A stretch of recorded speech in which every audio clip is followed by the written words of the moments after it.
Okay, welcome everyone. Good evening. Today's topic is auctions simplified. So tips, tricks, and expert advice on auctions. Okay, so before we get started, are there any questions, any concerns, anything that is holding you back that you want us to cover tonight? Anybody?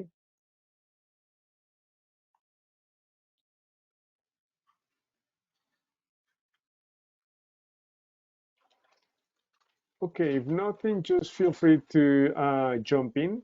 So I'm gonna give you a, an explanation of what auctions are. So I'm sure that you've heard auctions quite a lot, but there are two types of auctions, and you need to be aware of the difference. Okay, so let's get started.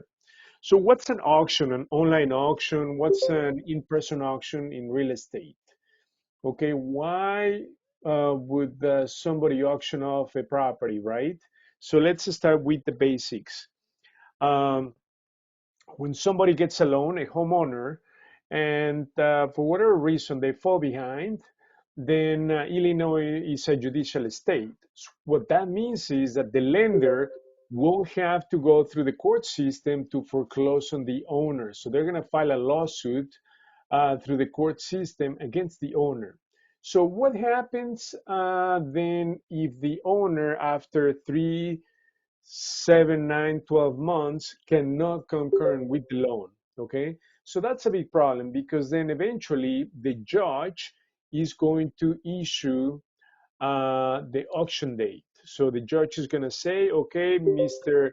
Owner, it's been long enough and you have not been able to fulfill your obligation to pay the mortgage um, as promised in the promissory note, okay, between you, the owner, and the lender. So the judge is going to say, we're going to auction off your property, and the proceeds are going to be used to pay off the outstanding debt, okay? So the problem with that is that the owner is going to eventually lose the property, okay? So let's assume that for whatever reason, the owner is unable to concur with the loan, which over 90% of the chances, that's what's going to be the case. So then the judge will issue uh, the auction date, okay? So at the courthouse in the county that the property belongs to, there's going to be an in-person auction, okay? So what that means is that the bank is going to set a reserve for the property. So let me give you an example. Let's assume the property is worth 200,000 and the outstanding balance is 100,000. Okay, so the bank is going to set a reserve, meaning that it's the least that the bank is willing to consider to sell the property. So at least the reserve should technically be 100,000 plus the bank is going to incur attorney's fees, holding expense, and so forth. So the reserve might be not 100,000, but it might be 110, 120,000. Okay, and this reserve may not be known by the investors who attend the in-person auction. Okay, so what are the drawbacks of attending the in-person auction? There are many drawbacks. So first of all, you really need to know all the details about the property. That's number one. You need to know your numbers, okay? So you've got to do a full assessment on the property, drive by the property, check occupancy, okay? That's going to be very critical, and find out scope of work, you know, what it would take for rehabbing the property. And on top of it, you need to do sort of like a title pool on the property to find out any liens, anything that will cloud the title. Because guess what?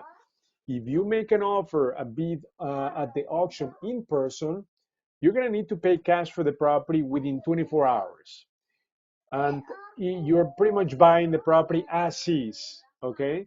So whether you're buying a secondary lien or a property with a huge water bill, that's on you. So it is extremely risky because all you're going to get is what they call the sheriff deed, or so it's the least protective deeds, okay, that you're going to get. So that is why in-person auctions are primarily for seasoned, experienced investors with lots of cash, okay? It is extremely risky for new investors, or I would say not so experienced investors, right? To come to these auctions, because the big sharks are going to be there, right? And they have deep pockets, okay? So they're going to outbid you, perhaps because they understand the market, or if not, you can overpay for the property, right? You may outbid the sharks, but guess what? You might end up overpaying for the property and risking making any money on the deal. So that's something that we do not recommend for investors who do not have experience, right? To go into the in-person auctions, because you're buying sight unseen, you're competing against other investors, and you have to pay cash for it. So you have all the odds against you, okay, when you go to the in-person auctions. Um, are there any questions so far?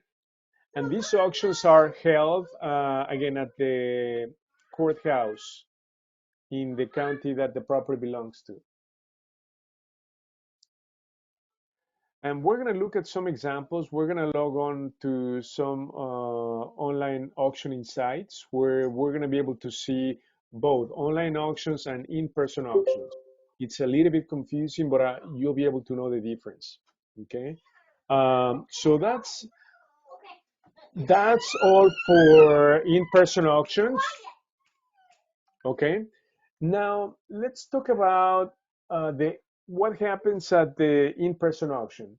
What if the property is not sold, meaning that there are no bids on the table from the investors at the auction?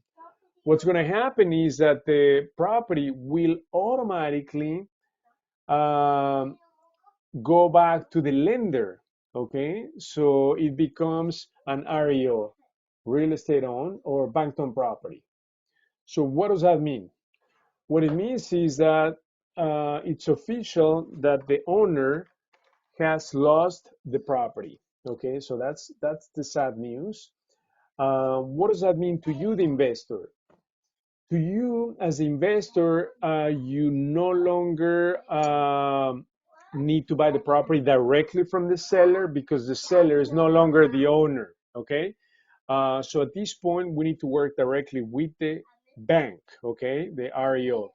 So what is the bank going to do at this point? So they ended up with this property, right? But what you need to understand is that banks are not in the business of real estate.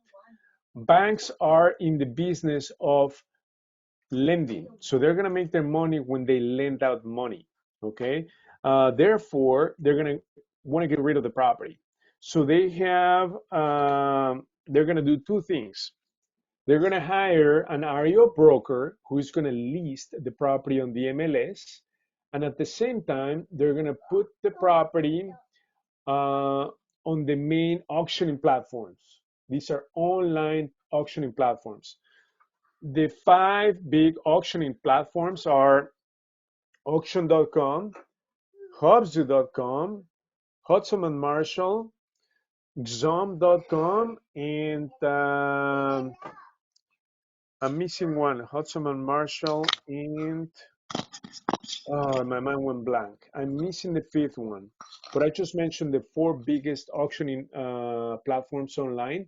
So what's the difference now? At this point, there's a big difference, right? When you go to the online auctioning platforms, you may be able to have access to the property, which is a good thing, right? Because then you need to assess the scope of work. That's number one.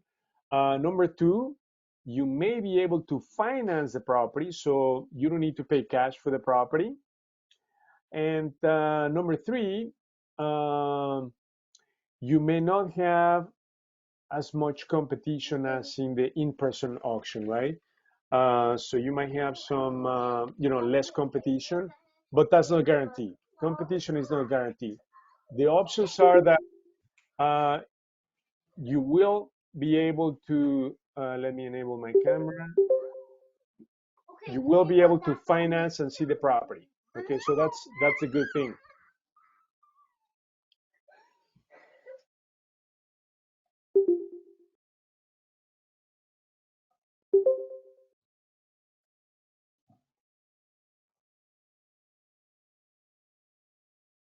Okay, so let's go. I'm going to share my screen and then show you the auction.com, okay, so that you can see the difference.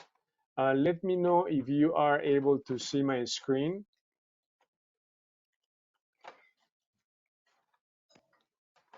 Yes. Okay, perfect. Ego is the So, Marshall, and Marshall, the one you're missing. yes, exactly. Hudson and Marshall. Thank you. Thank you, Sam. So one of the biggest ones is auction.com. And then you can do a search here search by the neighborhood, by the village, by the county. So for instance, I just type in Mount Prospect, or you can pretty much put in any neighborhood. Okay. So what I want to give you an example is I found 4 properties in Mount Prospect. Okay. So what I want you to see is here, and this is what's really confusing. Okay. I'm going to be looking at the first one. It's a condo below the date. So the auction date is between the 24th to the 26th. And below that, it says banked on online auction. Okay. So that means that the seller has already lost the property at the judicial auction. Okay. Or sheriff auction. It has few names: sheriff auction, judicial auction. Um, and the second property in the list in Mount Prospect says foreclosure sale in person. Okay, so this is what's really confusing. Auction.com is also promoting in-person auctions. So this is where the seller is still the owner of the property. So these are not banked-on properties, and these are the in-person auctions. These are the ones that are very risky. So let me show you what they give you. So they tell you, it's a 3-bedroom, 1.5 bath. It seems like a townhome. Okay, so the estimated resale value is 340. Estimated debt is 200,000. Okay, which tells you that the reserve, meaning the minimum the bank is willing to take, is going to be at least 200,000. Okay, and then if I scroll down, look at this. The date is Monday, February 27th. Okay, so in about a month from today, there's going to be an in-person auction. It tells you the date, the time, 11, and at the it's a judicial sale downtown. Okay, so this is where it's really risky, right? Because the big sharks come in person, big pockets. So pretty much you're buying sight unseen. You won't have access to the property. And even it says right here, cash only, yes, right? So you have to pay cash within 24 hours if you are the winning bidder at the auction. Then it says conducted by auction.com. No, this is an in-person auction. This is conducted by the court system. And then it says foreclosure. Yeah, so it's a foreclosure. So this is the contact information for the lender's attorney. Okay, they're handling the auction. What else do we have here? That's it. So this is what I want you to be aware of when you log on to the auctioning site, especially auction.com. If it says in-person auction, it's just too risky, right? So you need to do a title search on the property. You actually need to go see the property to check occupancy, because if it's occupied, that's a big problem, right? Because you might end up buying a property that you may not be able to take possession anytime soon. So that's a big problem, right? buying occupied properties is extremely risky because there's no way for you to assess the scope of work. You don't know the condition from the inside. You don't know the condition the tenants are going to leave the property when they move out. It might be the tenants or the owner, right? Because they might dismantle the entire house. They may vandalize the property. So again, the risk goes through the roof. So it's totally not worth it. Okay. Now I'm going to give you an example of the online auction, and this is the one that is totally worth it. Okay. So it's just the first one. So in here, it's going to give you the details about the property. So it's a 2-bedroom, 2-bath, estimated resale values. So this is sort of like the after repair value, right? So 244. And then if I scroll down, bidding ends in about 16 hours. Okay. Current bid is at 150,000. Bid increments 5,000. So it says below reserve not met, but they won't tell you what the reserve is. Okay. Hugo, Uh, yes, go ahead, Rich. I'm sorry, brief question. Is on these auction sites, is there a homeowner association contact to verify if you can even rent these out? Yeah, absolutely. You should. That's part of the due diligence. That's a great question because as an investor, you've got to know the bylaws, right? Whether rentals are allowed or there's a cap on rental, because that could be a problem, right? You may end up buying a condo just to find out that you're not able to rent it out, that you either sell it or have to become your primary residence.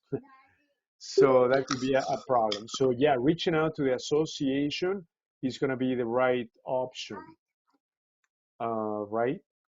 So interior access, in this case, yes. Contact agent information. So there's an listing agent for this property. So again, the bank has already engaged or hired a, an REO broker. So the broker is going to be able to show the property. So this is good, right? Be able to see the property. Um, and then if you're a real estate broker, you're entitled to a commission as well. So there's a huge difference between online auctions that are REO. So these are the ones that you do want to pursue versus the in-person. Okay, so this is the main thing that you have to understand. Um, so as far as the due diligence, so they're going to give you, the bank is going to give you property information. So they're going to give you a couple of PDFs that are going to help you do your due diligence. They're going to have, some of them are going to give you title information, like this one is going to give you a title information, and then they're going to give you a copy of the purchase agreement. So should you win the bid, then you're going to need to sign their version of the sales contract. So I'm just going to click on the title information. So in here, let me see. So they sort of be the title search on the property, right? In here. So this is gonna, you can go over these documents to find out if there are any encumbrances, liens on the property. Um, so many properties will have these attached to it, but not all of them. Okay. So look at these: title insurance paid by the seller. Yes. So that's a good thing. So what does That's that mean? important. That yeah, title insurance is paid by the seller, meaning by the bank. What that means is when you buy this property, you're gonna get a special warranty deed, right? So that is the most protective. Well, it's not the most, but it's one of the second most protective deed. The most protective is the general warranty deed. But as long as you get a special warranty deed, I mean, you're gonna be good, right? And this is all paid by the seller. So what this tells you is that the bank is going to sell you a property that has no clouds on the title. So it's going to be a clean title with title insurance. So thumbs up. This is really good, right? Because you're not buying a secondary mortgage. So you're buying a property and you're getting clear title on it with insurance. So this is what you want, okay? That is why it's recommended to buy REOs from auctioning sites. Okay, but again, You need to stick to your numbers. They're going to give you some comps. They do some market analysis with properties sold nearby the subject property. So you still need to do your analysis to understand the most you should pay for the property. Because once the bidding starts, this is like being at the casino, right? You need to know the most you're going to be able to pay for the property, right? And if the bidding goes beyond that, you have to stop.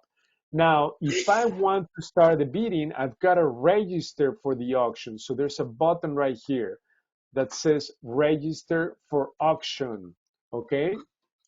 Okay, my ID could not be verified. So I think I need to update my driver's license.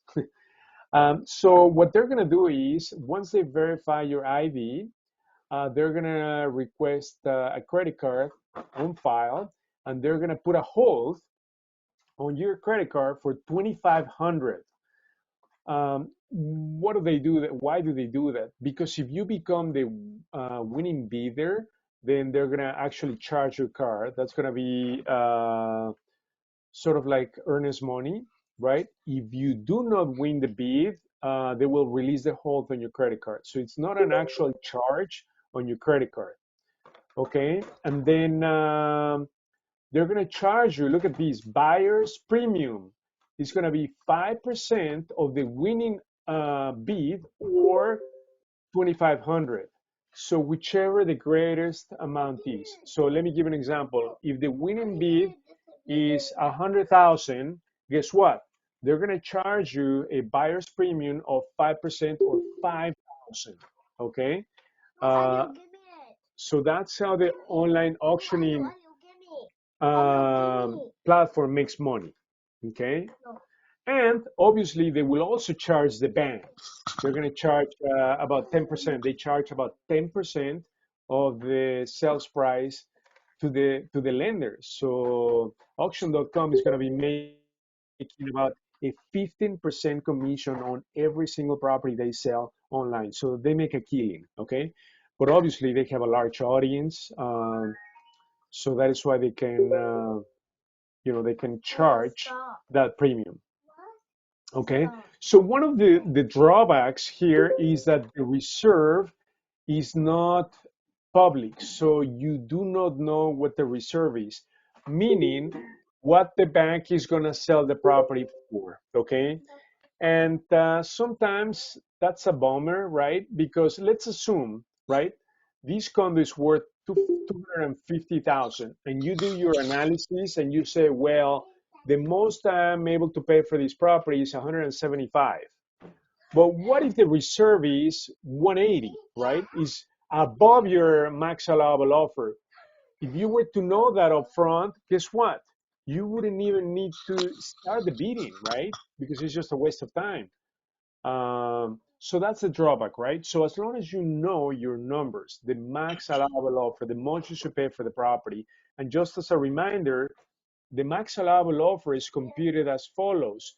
You take the after repair value of the property times 70% minus the scope of work, the rehab. That's going to give you the most you should pay. So let's assume the ARV is 200,000 times 70% is 140. And if the rehab is 50,000, the most you can pay for the property is 90,000. Okay. So you've got to stick to that number. And if you see that the starting bid is 120,000, then it doesn't make sense because right off the bat, you are overpaying for the property. So that is why many of these properties go without any bidders, right? Because the bank is asking for too much. So what's going to happen is the property goes back to the lender, and eventually those properties are going to get recycled. So they're going to be relisted back on auction.com at some point in the future. Or maybe the bank decides to rehab the property and put it on the market. We're seeing that with bigger banks like Chase. They're investing a lot of money into foreclosed properties. So properties that they took over, instead of disposing of them, now they're seeing the value of rehabbing the properties and selling them at retail prices, right? So some banks are starting to do that. Hugo, Yes, Rich. if I can interject, I'm not sure Yes. if you've ever experienced this, but this is another dark side that a lot of people don't understand. And I have been involved in a couple of them over the years. Don't remember which auction site it was, but these auction houses have built-in buyers or built-in bidders. They're not actual buyers. They're just their own people submitting bids, jacking it up. So you truly have to be disciplined in and not getting auction fever. Absolutely. That's a great point. Thank you for bringing that up, Rich. Yeah, I believe they call them proxy bidders. So you're bidding against the house, Yeah, you're just bidding like against the auction, and they're not even buying. But they keep doing that so that you, as the investor, are thinking you're bidding against another investor when you're not. absolutely, exactly. So that's something to keep in mind, right? Because you might be thinking that you're bidding against other investors, but you're not. You're bidding against auction.com in this case. Sneaky game Uh, they play. exactly. So as long as you know your numbers and when to stop, once you reach your max allowable offer, you've gotta not bid anymore. Okay, even though you have the adrenaline and you might get emotional, you've Don't get got to auction stick to the fever. numbers. Uh, Absolutely. Igor, Yes. that happened to me twice also with auction.com. At the last minute, somebody was very aggressively bidding. As soon as I put a bid, and they go up right away. Oh, really? Yes. Well, so then, what ended up happening? Did you continue the bidding or not? No, I quit. I did it $5,000 more, 5 bids, and then I just quit. Said, okay, you can have it. It doesn't worth it for me anymore. Right. No, absolutely, absolutely. Um, so it's again, right, too risky. Um, so let me give you an example. This property in Mount Prospect. Um, can everyone see my screen? I took this screenshot when I was on the website. Okay, so it says Bankton property current bid 198,000. Okay, on this property, it's a 3 bedroom, 1 bath in Mount Prospect, and it says time remaining 1 day, 8 hours. So current bid it's at 198. Bid increment 2,500. Okay. So again, as Rich said, this might be auction. I mean, in this case, this is Zom.com. It might be the house bidding against you, but you don't know. So this is something that we did with this property. Check this out. Jacob, through our, it's a partner that we have. He is very well connected with asset managers at the different auction sites. Okay, so he is sometimes able to give us the reserve for the properties, and that is very, very critical, right? Because when you know the reserve, then you know whether it makes sense or not. So for this particular case, the house, I mean, the reserve was 150,000, and people were bidding already close to 200,000, and yet 1 day remaining for the auction to be over. So through Jacob, we have the ability to pull these properties from the back door, right? So right away, we picked up the phone and we said, the reserve is 150. I already see that people are bidding close to 200,000, and this property is worth over 300,000, like 320 or so. So we drove by the property, and actually Mark Goodman went to the property to check out occupancy and condition. Luckily, it was vacant, and the condition was just okay. I mean, it needed a rehab, right, for the kitchen, the bathroom, and so forth. So what we did is we checked. Let me show you. We checked Chicago DealVault for the property. So we realized at the time the ARV was like 280. And check this out. We saw that the bank took this property for 159,000. Okay, so the auction occurred a few months earlier, and then nobody bid on the in-person auction, so the bank took it back, so it became a bank-owned property. That's what I was explaining. And then the bank, because that was sort of the outstanding balance on this property, 160,000, and that became the reserve. So we ended up making an offer for 161,000 through our partner. So he was able to pull the property from the back door, paying the reserve, and then we paid sort of like a finder's fee. I believe it was like 5,000. So we ended up paying like 166,000 for the property. Yet, people were still willing to pay over 200,000. Still one more day to go on the auction. Okay, so that was a huge benefit. And we still have that connection through Jacob. So certain properties that are going for auction that you do not know the reserve price, he's able to oftentimes find out what the reserve is from the bank. And if you know the reserve and the numbers make sense, what's really awesome is that you get to pay the reserve. Does that make sense? So you can pretty much skip the line or the bidding war and then just go straight to the source and pay reserve plus the finder's fee. So that was extremely powerful on this one, on this property. So again, this is just an example of a bank-owned online auction where you know your numbers and you check occupancy. And again, the benefits are that you get a special warranty deed and that you get to see the property from the inside. Oftentimes, not every single time, because sometimes these properties are secured. You cannot have access. You may be able to peek through the windows. For this particular house, I recall Mark told us that the property had one of the back doors open, so he was able to just walk in. Um, So these are the online auctions versus the in-person auctions. Are there any questions so far? You listed 5 of them. I have auction.com, Hudson and Marshall. You said xoom.com. Is that with an X O? Xoom.com, XOOM.com. Yes. And what were the other 2? Hubzu.com, Hudson and Marshall. Yeah.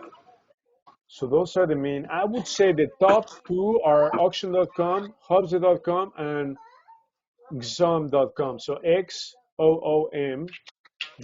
Those are the 3 largest online auctioning websites.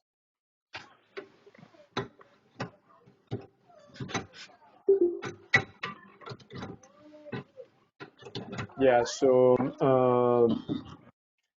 again, it's all about knowing your numbers, right? And making sure that you pursue online auctions so that are owned by the bank, because you'll have access, you'll be able to finance a transaction using a hard money lender, which is going to be very, very critical, right? Versus paying cash.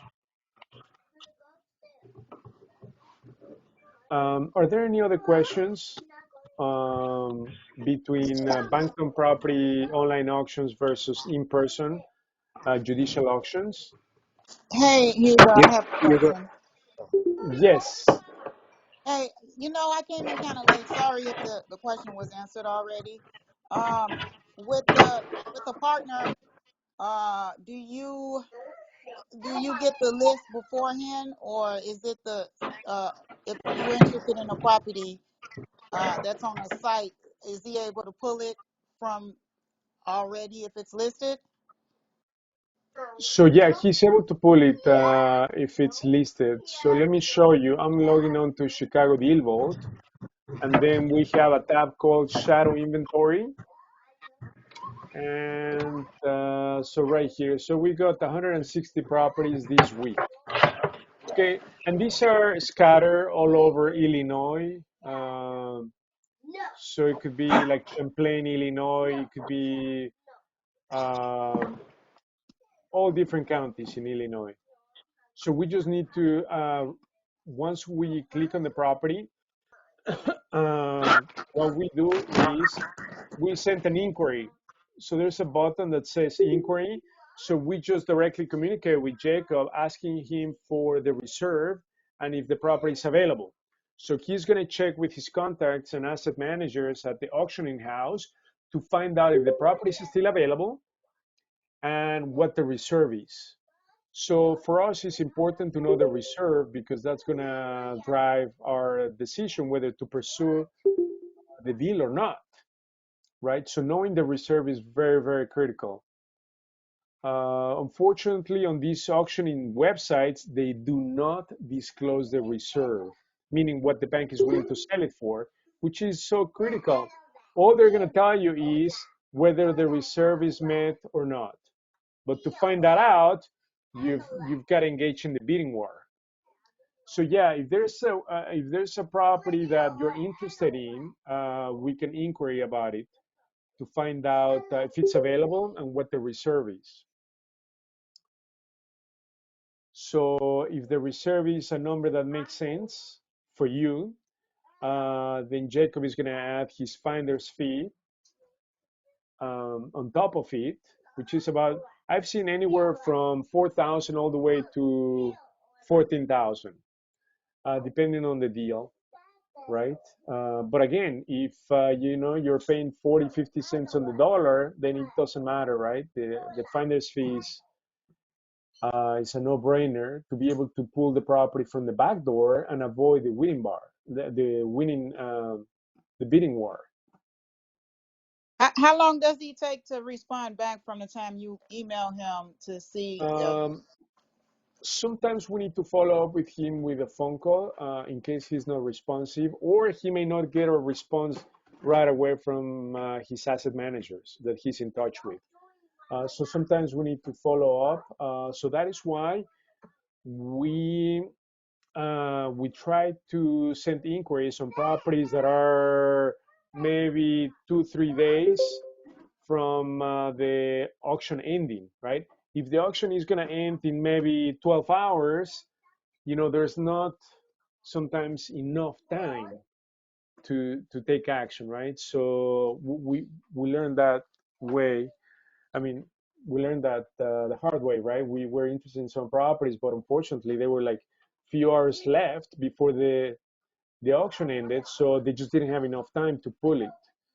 So that is why we just want to make sure that we have at least, I would say, at least 48 hours before the auction ends to be able to communicate with him and him communicate with his partners or resources to be able to pull the property. So we've pulled probably 6 properties this way. So that was really, really powerful where, people were willing to pay way, way above the reserve price, but yet we got it for the reserve price plus the finder's fee. Yeah, that's what I was going to ask you. So he is able to pull it, although if there's multiple bids on it and if it's above the reserve price. Right, correct. Okay. And you could get, and you said you could get hard money, for the auction Yes, property? yes, absolutely. You can use a hard money lender, which is great, right? You don't have to pay cash. So that's huge. But something that is very critical, as soon as you see a property that the numbers make sense, the second most important step is to check occupancy and scope of work. So you physically need to go and view the property, right? The location, number one. Number two, occupancy, right? And guess what? Neighbors are the best resource. Sometimes, I went to check out a property in Elmwood Park.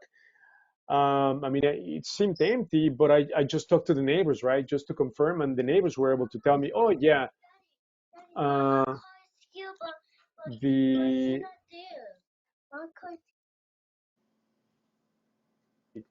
so the neighbors were even able to tell me that the neighbors, I mean the owners, had left like 2-3 months ago. So neighbors are one of the best resources.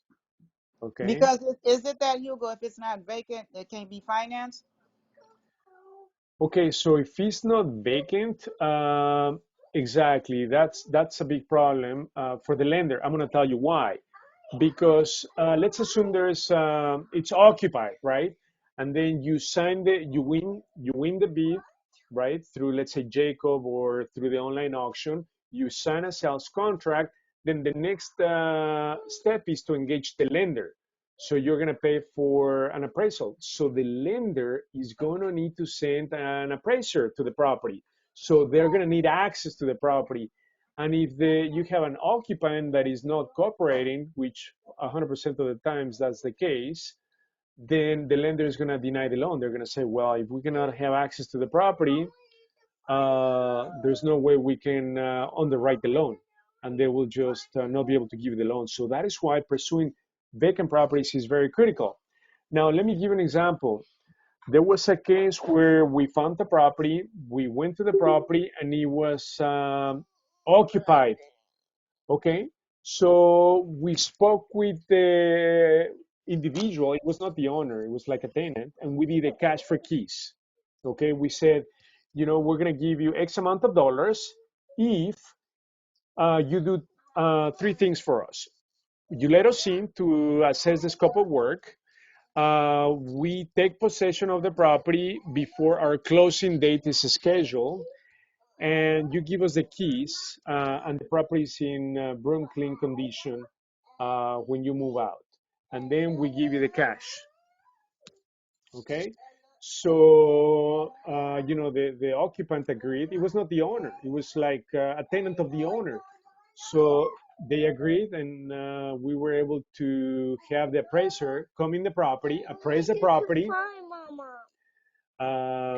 So yeah, that worked out great, but that's really, really difficult. Sometimes the occupants are not cooperating, or they want too much money for the property.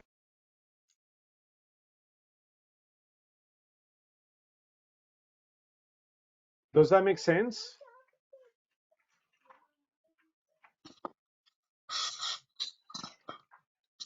Yes, thank you, Hugo.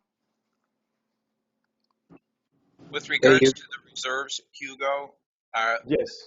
is it a hit or miss whether they expose that or not? So the bank and the auctioning sites are not going to expose the reserve. So that's a problem. That is why we have to reach out to our partner Jacob. Gotcha. Okay. Thank So you. yeah, no problem. Hey, Hugo. This is Brian. Just wanted to ask Hey, when Brian. you how do you check the property for liens? Like if there's uh, the property that's in the auction, if there's other lien on the property, or do Okay, you so check it before you bid on it? yeah, no, okay, the good thing is if it's a bank-owned property, you're going to get a special warranty deed. So if there are any liens, they're going to be all satisfied by the bank. So you're going to get a special warranty deed. So that's a good thing. And that is why we love online bank-owned auctions.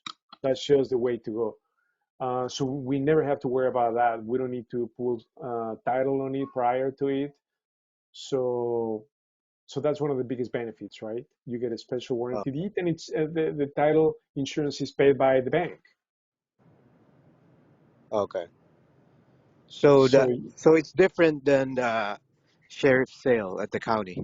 exactly, no, that's a different ballgame, and that's what I was advising against investors, right? Going to be the in-person to these auctions, because you're bidding against the sharks, big sharks with deep pockets, who they can pull title searches, they know everything about the neighborhood, the property. Um, they can pay cash, so it's extremely risky. And guess what? I mean, let me tell you, there are like three groups in the Chicagoland area that control the in-person auctions. Okay, one of them, the biggest group, is ProBidder. The second one, it's a conglomerate of several investors. I happen to know one of the investors who is part of the second biggest bidder at the auctions. So it's fascinating talking to them, right? Because they know ahead of time the properties that are going to the auction. They've done their due diligence. They know the numbers. They bring, the cashier check. They won't overpay for the property. And so it's pretty fascinating, right? But I mean, they control, they know, they know each other pretty much at the auction. Um, and sometimes they're willing to pay for occupied properties, right? Because they get them for such a great price that they have no problem taking on occupied properties. I mean, they know it may take 6, 7 months before they take possession. But for the regular investor, I mean, that's extremely risky, right? Okay. Because you have to Yeah, pay cash. I met one of the pro bidder guys at the auction in DuPage. I went to live auction, DuPage and Kane, and I Okay, talked to this guy Peter. He's one of the pro bidder.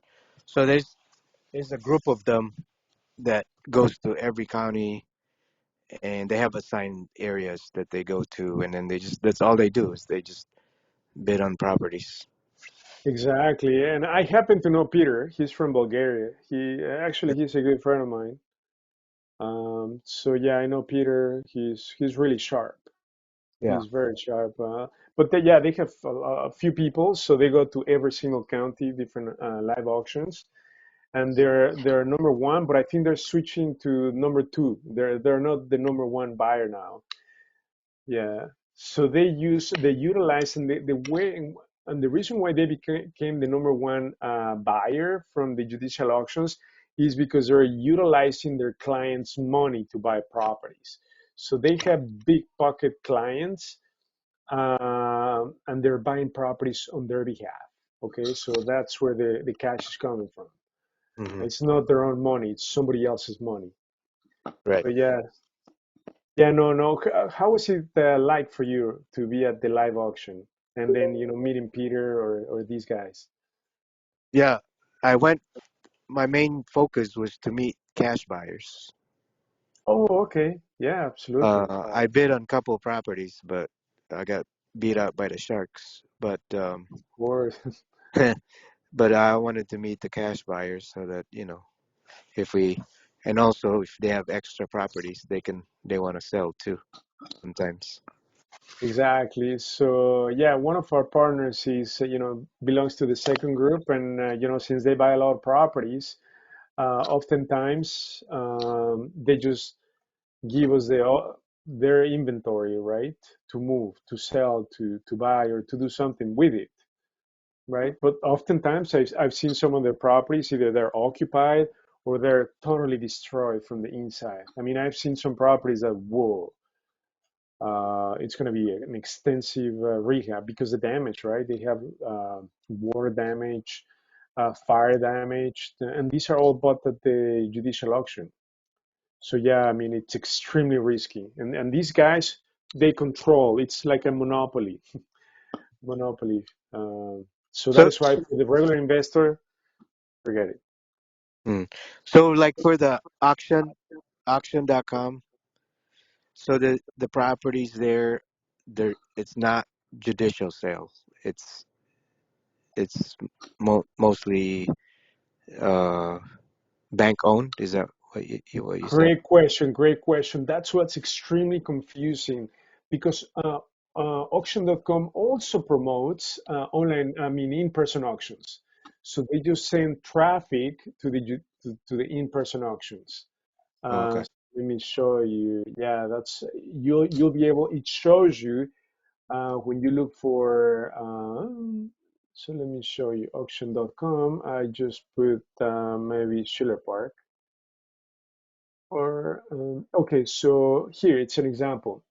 Banked on right here, and the next one it says foreclosure sale live February 24th, right? So you're gonna know if it's a judicial auction that is live or if it's a banked on online auction. So that's what's confusing. This is the only website that promotes live in-person judicial auctions. So just be aware of it. Just my advice is to skip all those the live auctions, right? Okay. And Jacob, is the guy who works for which bank does he work for, or does Oh, he? he's independent. He's independent. He has amazing connections at all these online auctions. Let me just give an example. When I first met him, it's a few years ago. He told me, Hugo, so we're going to give you access to our system. We're going to give you the reserves for the properties. However, you're not allowed to bid on these auctioning sites because you have insiders information, right? So we want to make sure that you don't bypass us, right? And bid on properties that we've given you the reserve.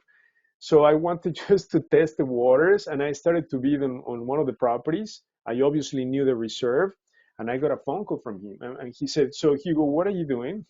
How come you're bidding on this property?" I just could not believe that.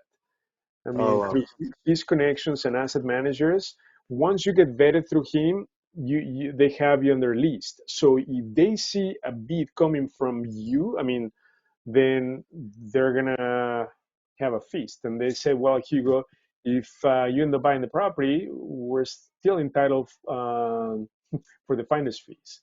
So just stop bidding on the site, please." So that was like, Oh. whoa, I couldn't believe it.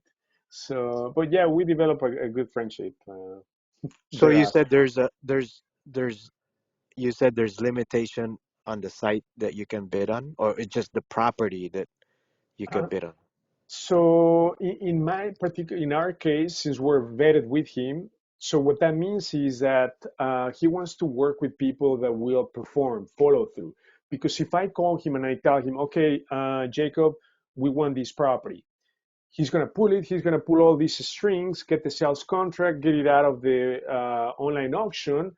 He's going to send me the sales contract. He's going to send me the performance agreement. I need to wire like 5%, like the next day.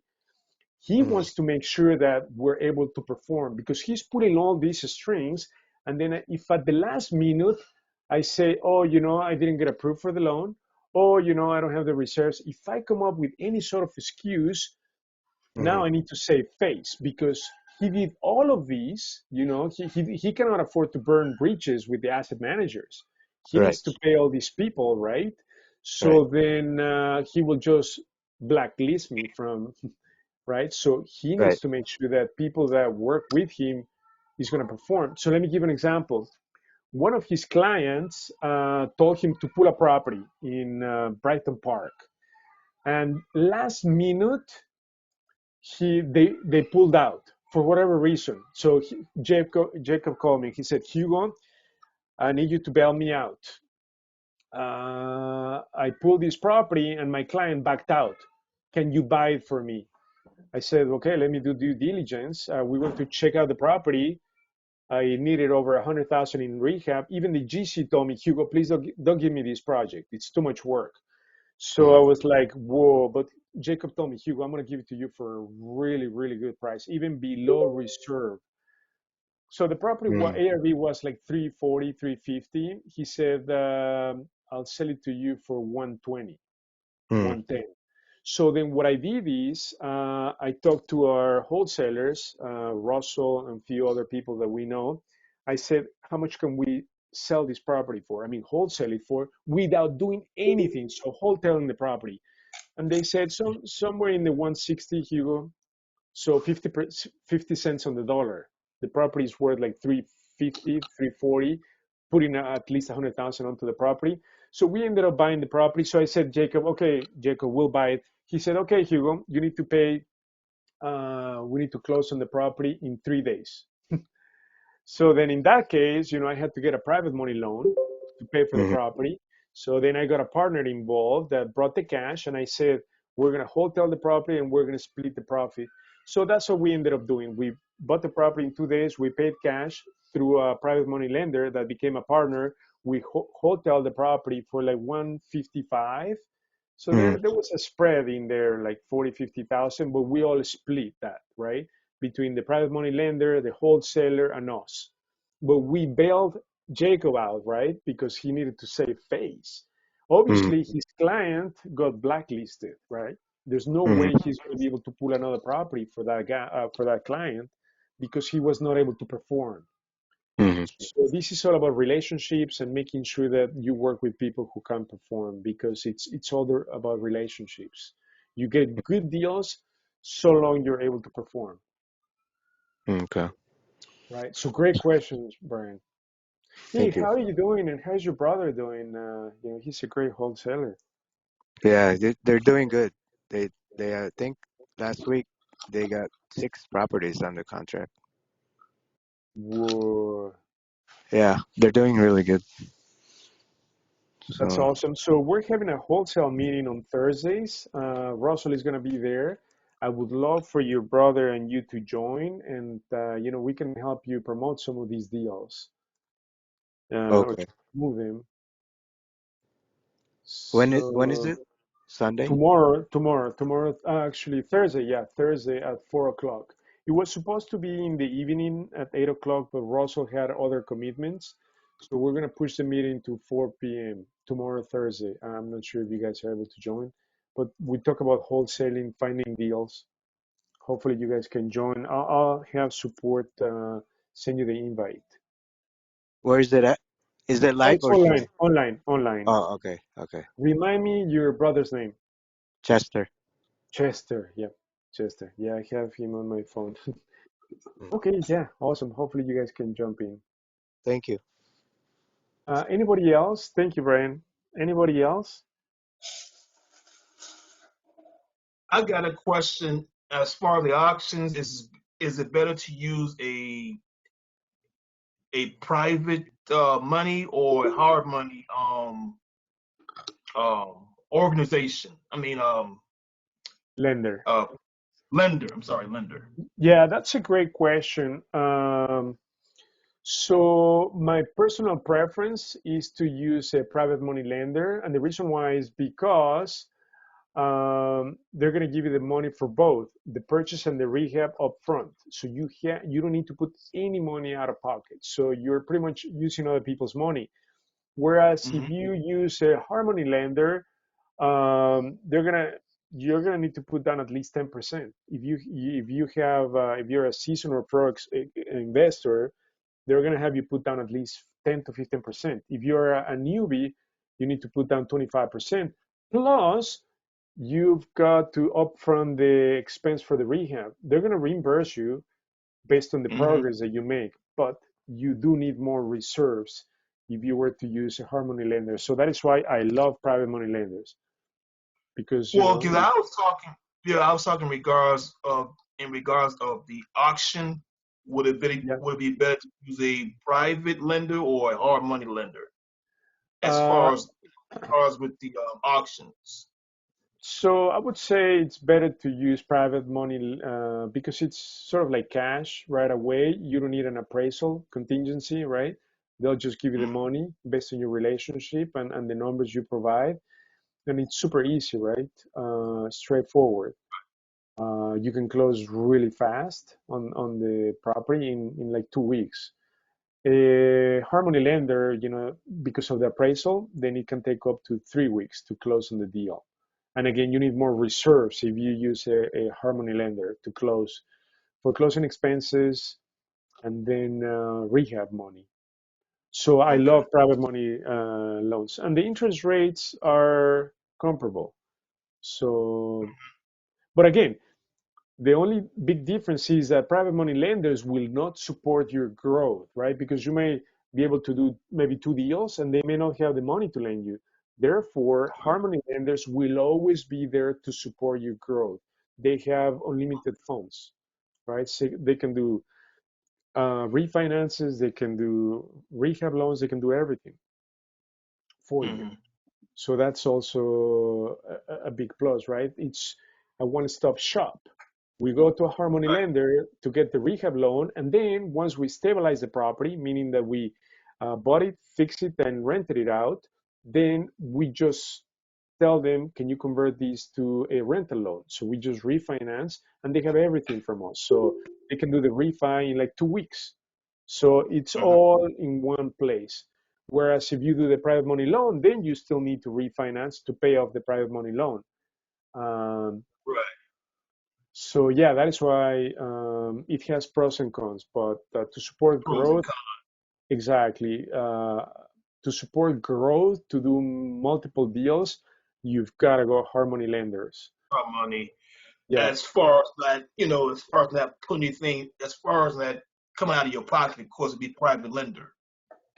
Yeah, exactly. If you don't have any reserves or you want to put the very Yeah, little money reserve. out of your pocket, then private money loan is the way to go. Okay, like you said, it's like pros and cons. Okay, thanks a Yes. lot, Hugo. Oh, I my appreciate it. pleasure. My pleasure. Are there any other questions? Yes, Hugo, Friday. What time and place? Oh, Friday, 10 o'clock. Cocoa Blue, Arlington Heights.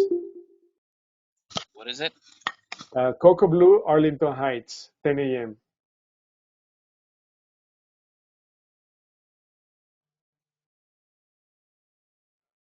Cocoa Blue, Arlington Heights, 10 a.m. Friday.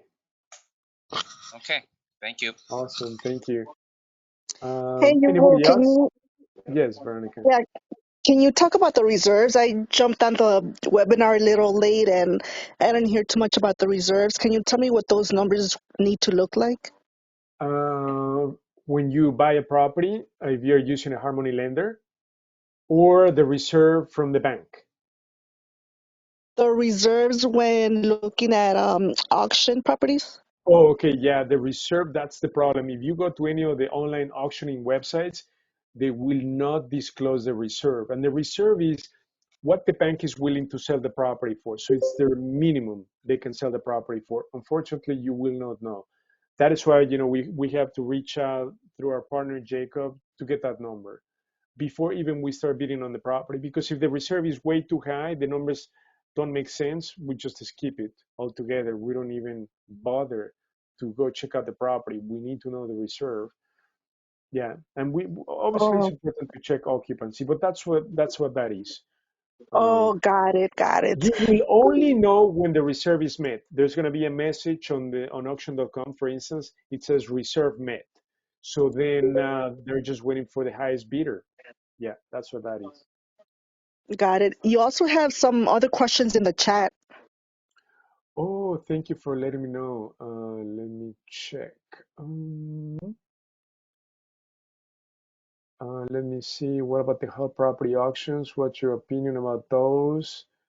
What about buying owners, title insurance to guard against liens? Okay, so if it's a bank-owned property, the bank is gonna convey clear title. So you're gonna get a special warranty deed.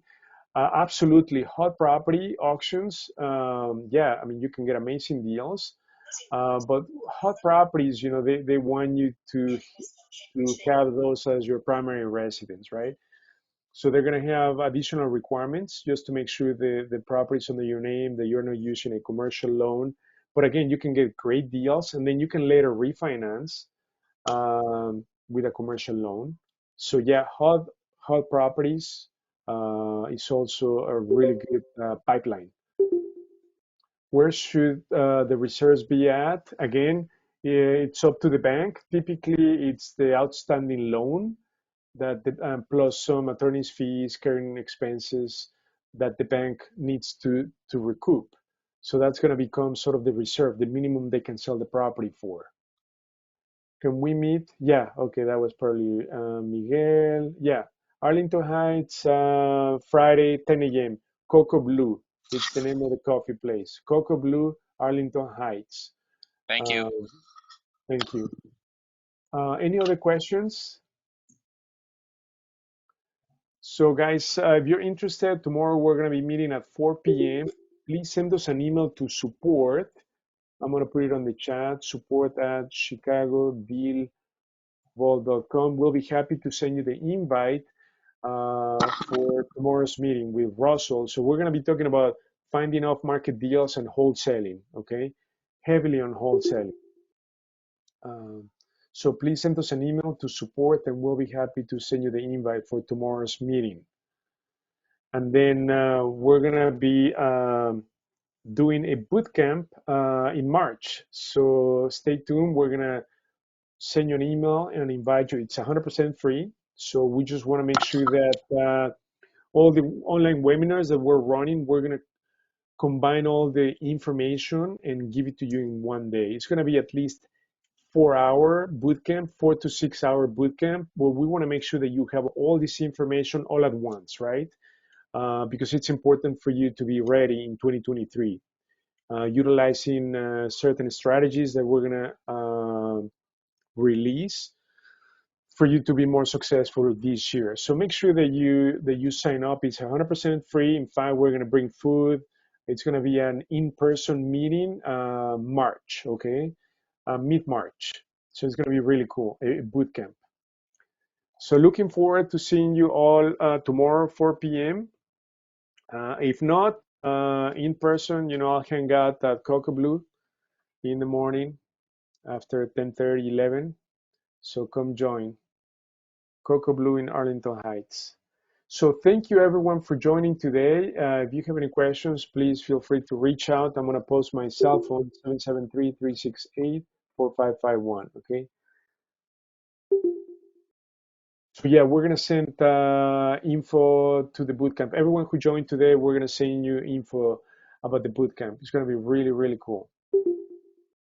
Okay, so thank you everyone. Have a wonderful evening, and I look forward to seeing you tomorrow or in the near future, Friday or next week. So thank you everyone. Have a wonderful evening. Thanks, Hugo. Have a good one. Thank you, you too.